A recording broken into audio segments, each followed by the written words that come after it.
राधे कृष्णा। जय बोलो राधा रानी की जय। जय बोलो श्री कृष्ण कन्हैया लाल की जय। जय बोलो वृंदावन धाम की जय। जय बोलो यमुना मैया की जय। जय बोलो गोवर्धन गिरिराज की जय। जय बोलो गोविंद देव की जय। गोविंदन भज गोविंदम भज गोविंदम गोविंदम भज मूढ़मते। ரொம்ப அழகா நம்ம ஆதிசங்கர பகவத் பாதர் சொல்லியிருக்கார். அந்த கோவிந்தன் அவ்வளவு சிரேஷ்டம். கோவர்தனகிரியை தூக்கிட்டு பகவான் திரும்பியும் கீழே வச்ச பிறகு இந்திரன் வந்து அழகா காமதேனுடைய பாலாலையும் ஆகாசகங்கா ஜலத்தினாலையும் கண்ணனுக்கு அபிஷேகம் பண்ணி கோவிந்தன்னு திருநாமம் இட்டான். இன்னைக்கு அந்த கோவிந்த குண்ட் கோவர்தன கிரி பரிக்கிரமா மார்க்கத்துல இருக்கு. அந்ததான் கோவிந்த நாமம். எல்லா பிரிவாளுக்கும் இந்த கோவிந்தன் அப்படின்ற திருநாமத்துல ஒரு தனி பிரியம் உண்டு. நம்ம இன்னைக்கும் திருப்பதி மலையேறும் பொழுது கோவிந்தா கோவிந்தா அப்படின்னு சொல்லுவோம். சரியா, மலையப்பனுக்கு ஒன்றும் கோவிந்தன் அப்படின்ற திருநாமம் இல்லை. ஆனா இன்னைக்கெல்லாம் கோவிந்தா அப்படின்ற திருநாமம் மலையப்பனுக்கு அப்படி உரித்தாயிடுது.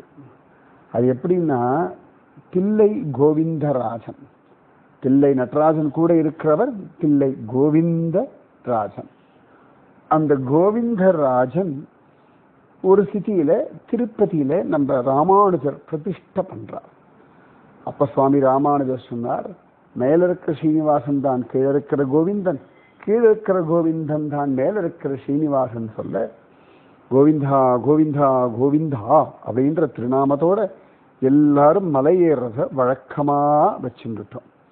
அத்தனை சிரேஷ்டம் அந்த கோவிந்த நாமம்.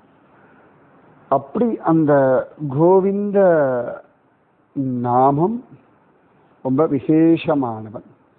இந்த விரஜ பூமியில பார்த்தோம்னா 4 தேவன், 2 நாதன், 2 கோபால் இப்படி எல்லாம் உண்டுன்னு சொல்லுவான். சாரி தேவ, துயி நாத, துயி கோபால பாகான். அதாவது பிரஜபூமியில ஹர்தேவ், பல்தேவ், கேசவ்தேவ், கோவிந்ததேவ். அப்புறம் 2 நாத், ஒன்று வந்து ஸ்ரீநாத், இன்னொருத்தன் இந்த கோபிநாதன், ராதா கோபிநாதன். அப்புறம் 2 கோபால், ஒன்று மதன் கோபால், இன்னொன்று சாட்சி கோபால். ஸோ இதில் தான் ஒருத்தன் கோவிந்ததேவ், ஒருத்தன் கோபிநாதன், ஒருத்தன் மதன் மோகன். சரியா, மதன் மோகன் பகவானுடைய கீழ்ப்பகுதி, திருவடி முதல் இடுப்பு வரை. கோபிநாதன் இடுப்பிலிருந்து கழுத்து வரை. கோவிந்ததேவன் கண்ணனுடைய திருமுக மண்டலம். இந்த கோவிந்த தேவன் தானே தன்னை காட்டி கொடுத்தான். அப்படிதான் பார்த்தோம். ரூப கோஸ்வாமிக்கு அவன் கிடைச்ச இடம் கோமடிலா அப்படின்னு பேர். கோமடிலா, சரியா, கோமா டிலா, அது கோவினுடைய டிலான்னு அர்த்தம். குன்று நேத்தியே நான் சொன்னேன்.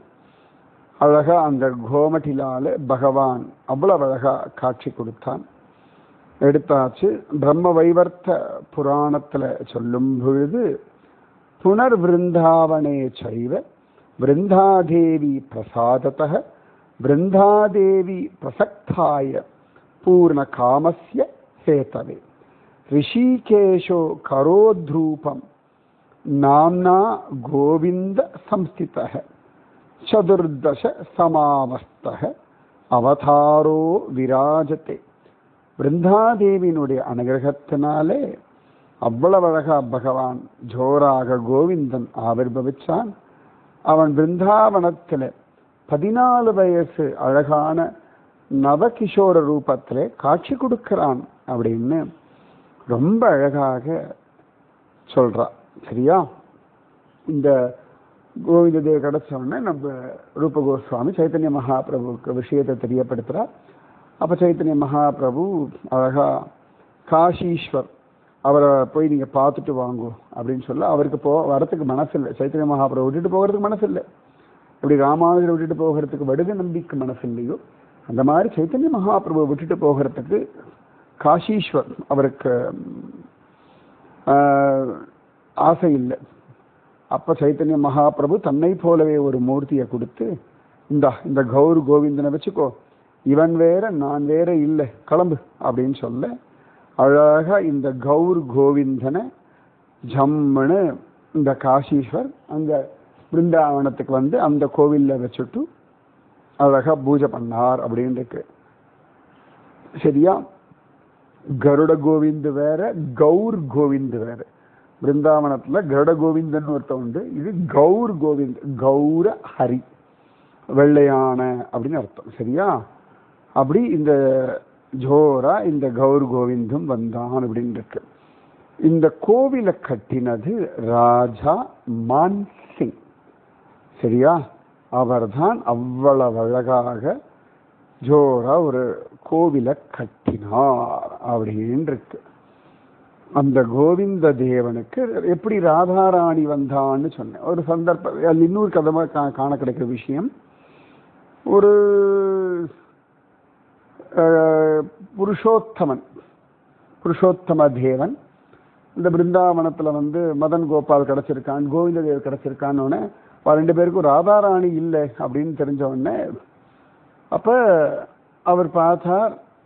ஒரு ரெண்டு அழகான மூர்த்திகளை அனுப்பினார் ரெண்டு பேருக்கும், ராதா மதன் மோகனுக்கு ஒருத்தனுக்கும் கோவிந்த தேவனுக்கும் அனுப்புறதுக்கு. எடுத்துட்டு வரும்பொழுது ராதாராணி எடுத்துட்டு வரும்பொழுது அந்த மதன கோபால் யாரு நம்ம மதன் மோகன் சொப்பனத்தை காட்சி கொடுத்து, இங்க பாரு இதுல ஒன்று வந்து ராதா, இன்னொன்று லலிதா, ரெண்டு பேரும் என் பக்கத்தில் தான் இருக்கணும். சின்னதா இருக்கிறது ராதாவை என் இடது பக்கம் வை, ஒசரமா இருக்கிறது லலிதா அவளை எனது வலது பக்கத்தில் வைன்னு சொல்லிட்டான். ஸோ அந்த ராதையும் லலிதாவும் மதன் மோகன் அவன் எடுத்துட்டான். அப்ப என்னடாதுன்னு ஒரு யோசிக்கும் பொழுது இந்த புருஷோத்தம தேவனுக்கு ஒரு நாள் ராதாதேவி சொப்பனத்தை வந்து காட்சி கொடுத்து, இந்த மாதிரி நான் வந்து சக்கரபேத் அப்படின்னு ஒரு இடம் புரியில இருக்கேன், புரி பக்கத்துல, நான் ரொம்ப நாள் முன்னாடி இங்க வந்துட்டேன், எல்லாரும் என்ன ராதா என்ன லக்ஷ்மின்னு நினைச்சு உபாசனை பண்ணிட்டு இருக்கா, ஆனா நான் வந்து ராதா நீ ஒன்று பண்ணு, என்னை வந்து கோவிந்த தேவனிடத்துல அனுப்பி வை அப்படின்னு சொல்ல ஜோரா அந்த ராதா ராணிய இங்க அழகா அனுப்பி வச்சார். இந்த ராதா ராணி வந்தது 1553, அதாவது 1536 கோவிந்த தேவ் கிடைச்சான். 17 வருஷம் கழிச்சு 1553 இந்த ராதா ராணி வந்தாள். ராதா ராணி வந்து கொஞ்ச நாள்லயே நம்ம ரூப கோஸ்வாமி சத்கதி அடைஞ்சுட்டார். அவ்வளவு அழகான ராதா ராணி இப்படிதான் வந்தா அப்படின்னு காண கிடைக்கிறது. ஜோரா இந்த பழைய கோவிந்த தேவ் கோவில ரகுநாத பக்த கோஸ்வாமி மற்றவாள்லாம் சேர்ந்து நிறைய நவரத்னங்கள்லாம் போட்டு அவ்வளோ அழகா ஜம்முன்னு கட்டினா. அதுக்கப்புறம் இந்த ராஜா மான்சிங் அவர் தான் முக்கியமாக இந்த கோவிந்த தேவினுடைய கோவிலை கட்டினார். அக்பருடைய அதில் இருந்தார். அக்பர் இடத்துல பர்மிஷன் வாங்கி இந்த ரெட் ஸ்டோன், அந்த காலத்தில் ரெட் ஸ்டோன் எல்லாம் வந்து ராஜ அரண்மனைகள் மட்டும்தான் உபயோகப்படுத்திருந்தார். ஸ்பெஷல் பர்மிஷன் வாங்கி பிருந்தாவனில் அவ்வளவு கற்களை கொண்டு வந்து இந்த கோவிந்த தேவ் கோவிலை கட்டினார்கள். ஸோ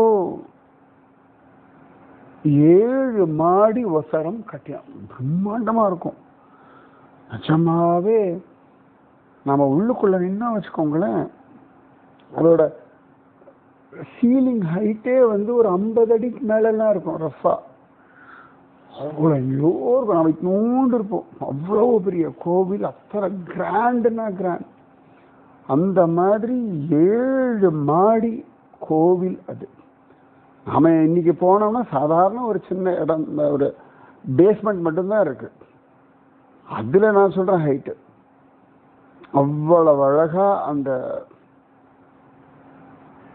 அற்புதமாக இந்த கோவிலை ராஜா மான்சிங் கட்டினார் ஒரு சிட்டியில. அதுக்கப்புறமா எல்லாரும் போயாச்சு, அக்பர்லாம் போயாச்சு, அவுரங்கசீப் வந்தபோது இந்த 7 மாடி கட்டடத்தை மேல ஹோமம்லாம் பண்ணுவாள். அந்த புகை ஆக்ராலெல்லாம் தெரியும். அது என்ன ஏதுன்னு கேட்டுட்டு அந்த ராத்திரியில விளக்கேற்ற வெளிச்சம்னா முதல்ல அதை இடிச்சு தள்ளுங்கன்னு சொல்ல அவுரங்கசீப் சொன்னபடி ஆட்கள் ஓரளவுக்கு அவள் இடிச்சா. அதுக்கு மேலே இடிக்க முடியல அவளால். இடிச்ச பிறகு இவ்வளவு அழகா இருக்கு அப்படின்னா அப்ப இடிக்கிறதுக்கு முன்னாடி எப்படி இருந்திருக்கும்?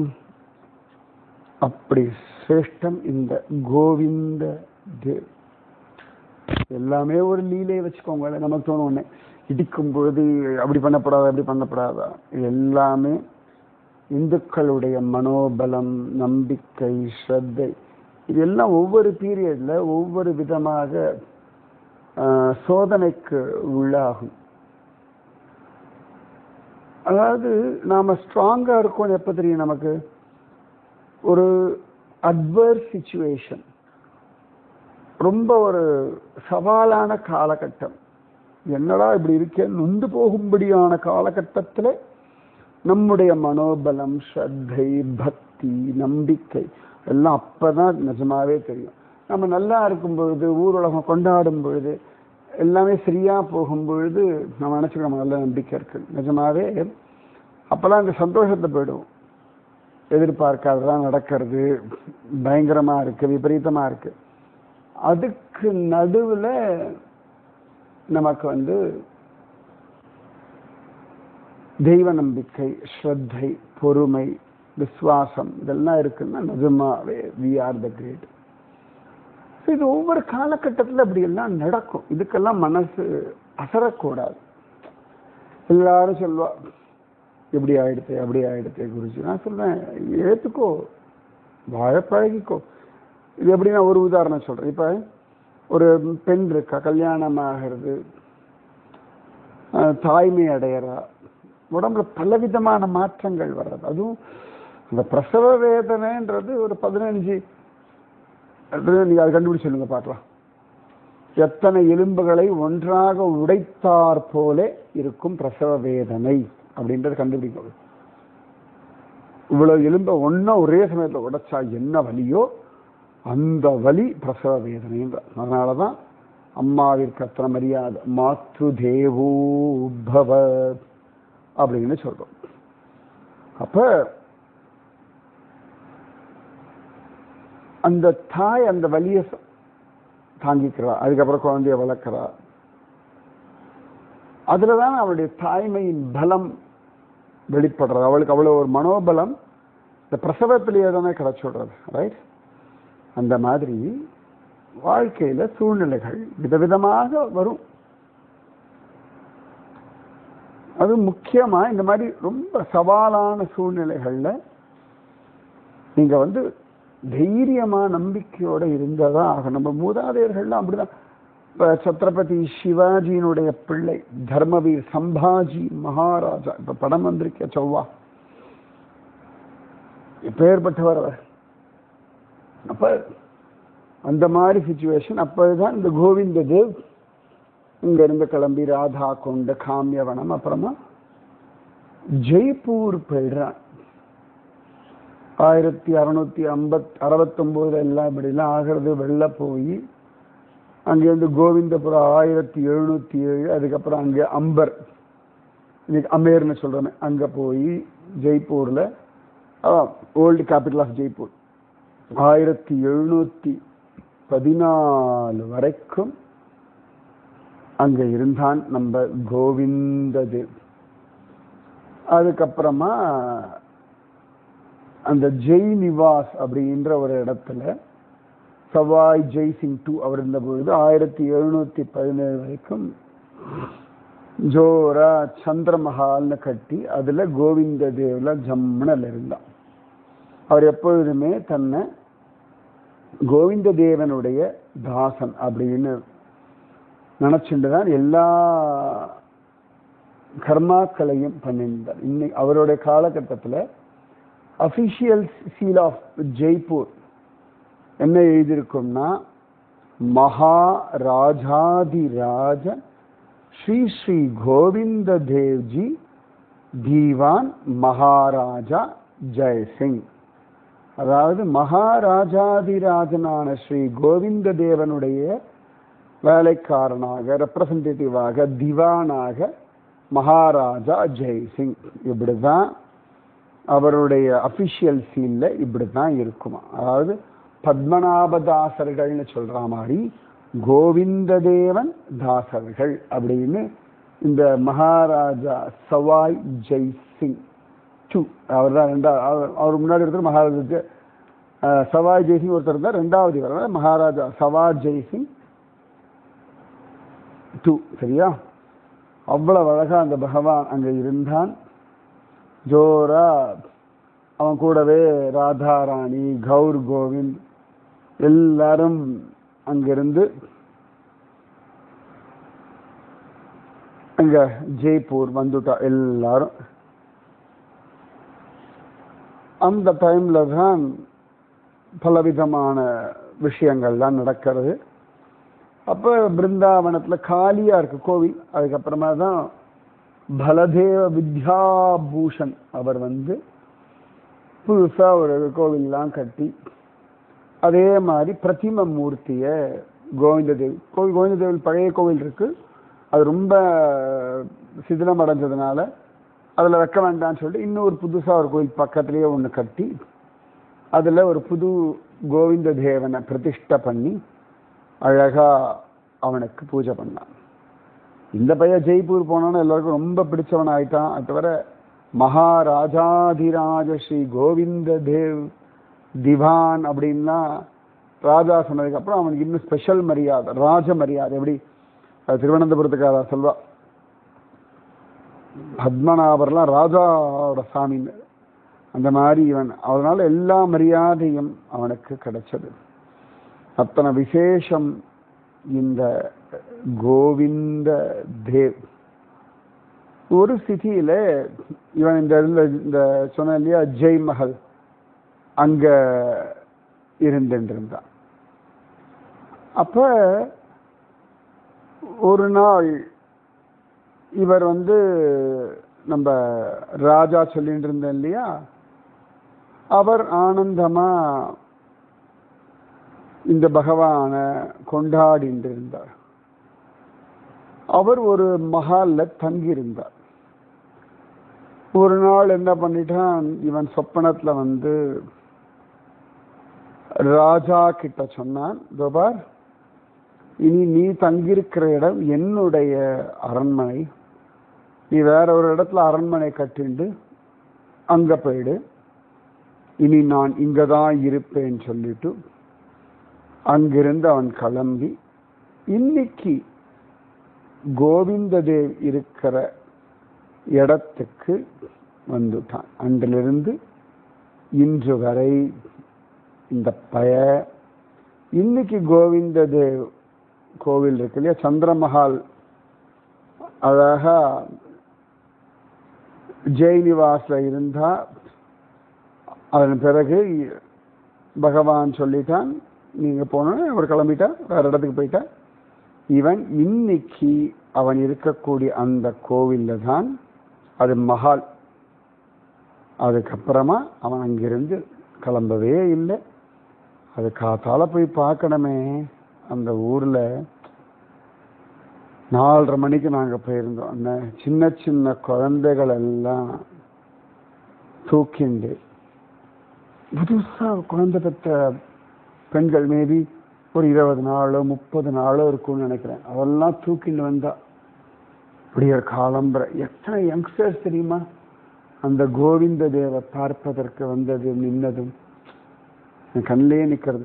ஸ்கூலுக்கு போகிற பசங்க காலங்காத்தால் 4 மணிக்கு எழுந்து குளிச்சுட்டு, ஸ்கூல் போகிற பசங்க 4 மணிக்கு எழுந்து கோவிந்த தேவனுடைய ஆரத்தியை பார்த்துட்டு அதுக்கப்புறமா எல்லாம் 5:30-6 மணி கிளம்பி அவா அப்புறம் அடுத்த ரொட்டீன் ஆஃபீஸ் போகிற பசங்க, வேலைக்கு போகிற யங்ஸ்டர்ஸ், வயசானவா ரைட்டு தூக்கம் வரல இல்லாட்டி கோவில் போகணும்னு வருவா. கை குழந்தை எடுத்துட்டு குழந்தைகள் புதுசாக கல்யாணமான பசங்கள் அவளுக்கெல்லாம் கோவிந்த தேவ் விடியல், கோவிந்த விடியல் தான் அவளுக்கெல்லாம். இந்த ஜெய்ப்பூரில் சூரியோதய சமயத்தில் இந்த கோவிந்த தேவனுடைய ஆரத்தியை பார்க்கறதுக்கு அந்த ஜனங்களுடைய பக்தியும் அவர்களுடைய நாம சங்கீர்த்தனமும் ஆட்டமும் பாட்டமும் நிஜமாவே அதெல்லாம் பார்க்கணும். பிரார்த்தனை பண்ணிக்கோங்க, அந்த கோவிந்த தேவனை போய் ஜெய்ப்பூர்ல பார்க்கலாம். இதெல்லாம் தான் கோவிந்த தேவனுடைய விஷயங்கள். சூப்பர்ல. அந்த கோவிந்த தேவ் உங்கள் குடும்பத்தை எப்பொழுதும் காப்பாற்றுறான். உங்க மனசு, புத்தி, இந்திரியங்கள் எல்லாம் நன்னா இருக்கட்டும். நிம்மதியா இருங்கோ, குதூகலமா இருங்கோ. உங்க குழந்தைகள்லாம் நன்னா இருப்பா. உங்க ஹெல்த் எல்லாம் நன்னா இருக்கட்டும். எல்லா ஆனந்தமும் அனுபவிச்சுண்டு நல்ல ஆடைகள் உடுத்தின்று நல்ல பணம் காசெல்லாம் சம்பாதிச்சுண்டு என்னென்ன தேவையோ எல்லாத்தையும் தேவையான அளவுக்கு அழகாக அனுபவிச்சுண்டு கிருஷ்ண நிஷ்டமா, கிருஷ்ண தாசர்களாக, கிருஷ்ண தாசியாக ஆனந்தமா ரிலாக்ஸா ஒரு வாழ்க்கை நீங்கள் வாழ்வதற்கு கோவிந்த தேவ் அனுகிரகம் பண்ண நான் பிரார்த்திச்சுக்கிறேன். ராதே கிருஷ்ணா. ஸோ நம்ம ராதா மதன் மோகன், ராதா கோபிநாத், ராதா கோவிந்த தேவ், இவா 3 பேரும் வந்த விஷயம். மதன் மோகன் நம்ம சனாதன கோஸ்வாமி கிடைச்சது அத்வைதாச்சாரியாருக்கு, அவனை பூஜை பண்ணி எஸ்டாப்ளிஷ் பண்ணது சனாதன கோஸ்வாமி. ராதா கோபிநாத் மது பண்டிட், ராதா கோவிந்த தேவ் நம்முடைய ரூப கோஸ்வாமி. சரி, ரூப கோஸ்வாமி தன் கையினாலேயே செதுக்கின ஒரு கிருஷ்ணன் உண்டு. ஏற்கனவே சொல்லியிருக்கேன்.